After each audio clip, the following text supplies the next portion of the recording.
à tous, c'est Angelo pour la chaîne AFE. On se retrouve aujourd'hui pour une nouvelle vidéo du deck Prankils Brave que j'ai joué du coup ce week-end au dernier local où on était 30 personnes. Je finis en X0 et bon, malheureusement, en question de goal à virage, je termine deuxième. Mais bon, c'était quand même un bon tournoi. Donc c'est une petite mise à jour en fait par rapport au dernier Prankils que j'avais présenté où il n'y avait pas encore les Brave Tokens. Alors on va commencer avec la partie Brave Token.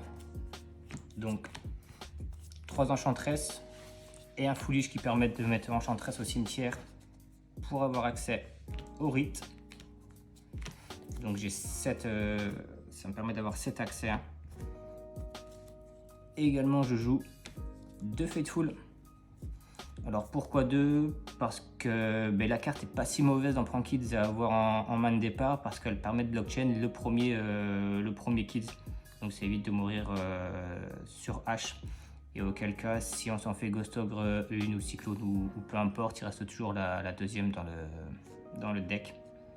Et pour la partie Brave, les 2 briques, bien que Griffon ça soit une semi-brique, et Dracobac, la magie d'équipement qui permet de bounce une fois par tour.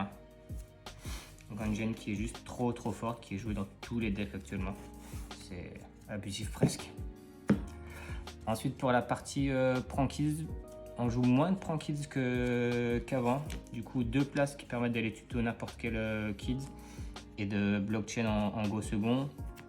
2 Lampsies, 3 Fancies, 3 Roxies, et le seul qu'on va jouer en x3 c'est Dropsies, parce que celui-ci on en a besoin pour éventuellement faire un Todd en tour 2. Du coup c'est celui qu'on joue le plus simple. Donc au niveau des monstres on en a 11, ce qui donne à peu près 83-84% de chance en open 1 sur 5 cartes. Ensuite en magie Prankils, 2 Pandemonium. J'en joue pas une parce que une je trouve que c'est trop peu. Déjà sans cela fait Didicro ou Cyclone, la game elle est morte. Et également en avoir une deuxième à aller chercher au grand game avec Doodle, c'est super important. Par contre une seule Pranks qui est la magie qui recycle, on connaît maintenant. Parce que 2 pour le coup ça va être une vraie brique à ça. Et ensuite, au niveau des end-traps, classique 3H, incontournable. Dans tous les formats, il n'y a pas un deck où on ne peut pas l'activer. Didicro. Alors Didicro, je me suis tâté à la changer jusqu'à la dernière seconde. Et au final, je l'ai gardé parce que bannir des ressources du cimetière actuellement, c'est fort. Notamment des DPE par exemple. Et également, le pourquoi, on le verra juste après, elle est niveau 1. Et ténèbres, et avec 100 de défense. Donc on pourra voir aussi pourquoi juste après j'ai préféré la garder parce que je la trouvais intéressante. Entrap et également carte de going second, impermanence. Il n'y a même plus besoin de la présenter. Cyclone, pareil, je m'étais tâté jusqu'à la dernière seconde de l'enlever pour un Ghost Ogre ou autre chose. Et au final, pareil, elle a fait le travail, elle est forte. En first, tu la poses. Tu peux aller cyclone des magies de terrain, des magies continues, notamment la Faithful par exemple. En going second, tu peux aller cyclone les faux qui traînent dans les decks combo, comme Base ou PK, peu importe. Donc j'en suis vraiment satisfait et je compte pas la changer pour le moment. Et également contre les rogues.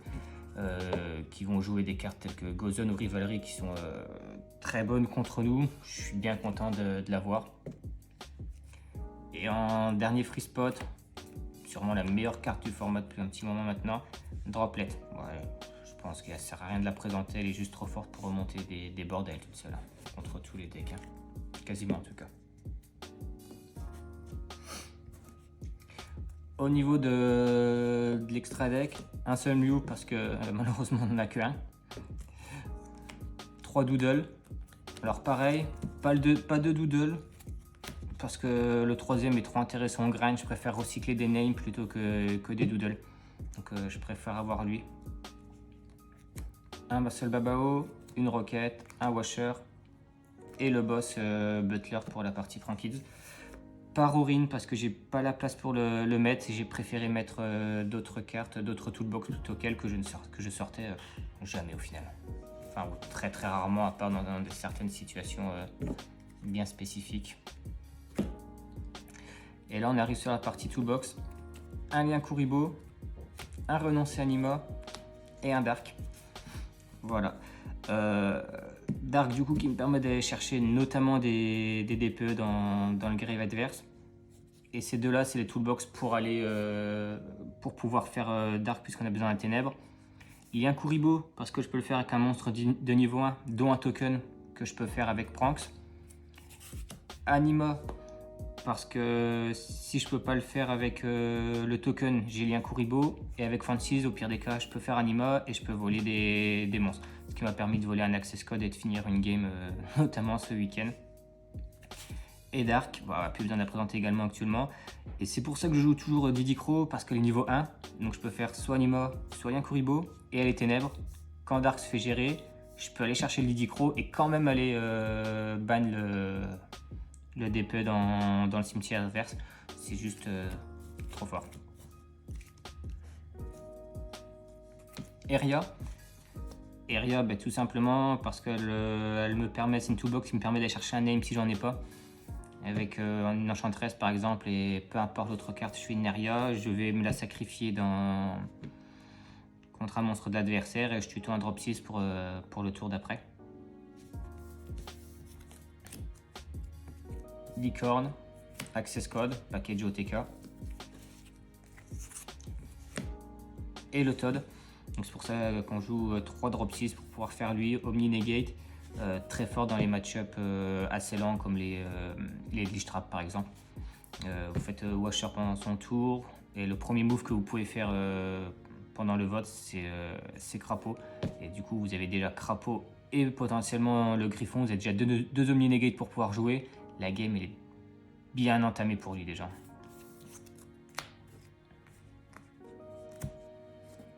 Enfin, en passant au side, 3 orages. J'en jouais que 2 avant. Et j'avais le troisième, c'était Red Reboot. C'est pour ça que j'avais Rory, mais donc du coup que j'ai enlevé. J'ai préféré rajouter orage.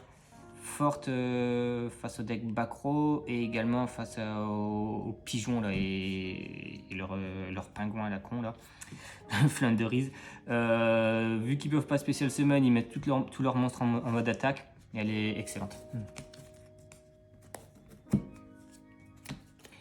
3 Evenly, bon bah pareil, forte contre généralement les Backrow, mais également dans le match miroir, les Prankids qui sont obligés de ban tout leur board sauf leur token. Elle est vraiment excellente, incontournable. Et généralement les gens, vu qu'ils side pas contre vous des Lancea, elle est très souvent activable.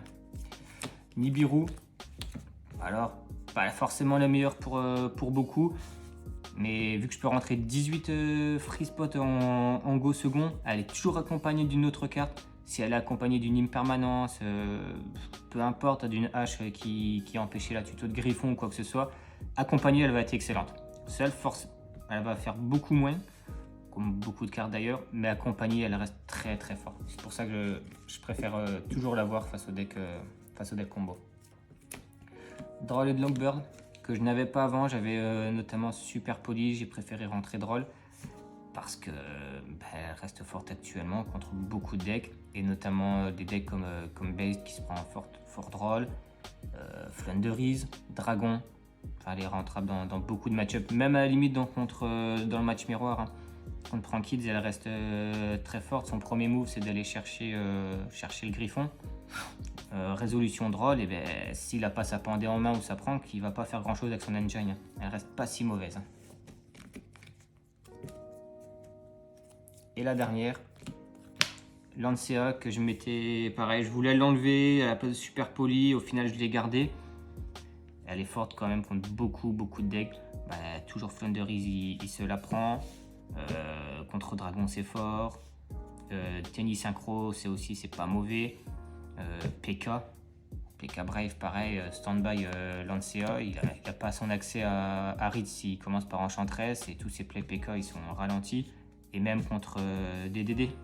Il y en a quelques-uns qui tournent et qui risquent en plus de revenir avec le prochain support qui arrive en Europe. Donc pour moi, j'ai préféré laisser, j'en suis satisfait. Donc voilà, c'est tout pour cette deck profile. Je joue à 40, pas à 60 comme certaines versions que je trouve pas forcément utiles, en tout cas pour moi. Je préfère jouer à 40, avoir une chance de toucher mon side, en tout cas plus de chances, et plus de chances de toucher de free spot. Si vous avez des questions ou quoi que ce soit, n'hésitez pas à les mettre dans les commentaires. On répondra à toutes vos interrogations. Et à bientôt. Ciao.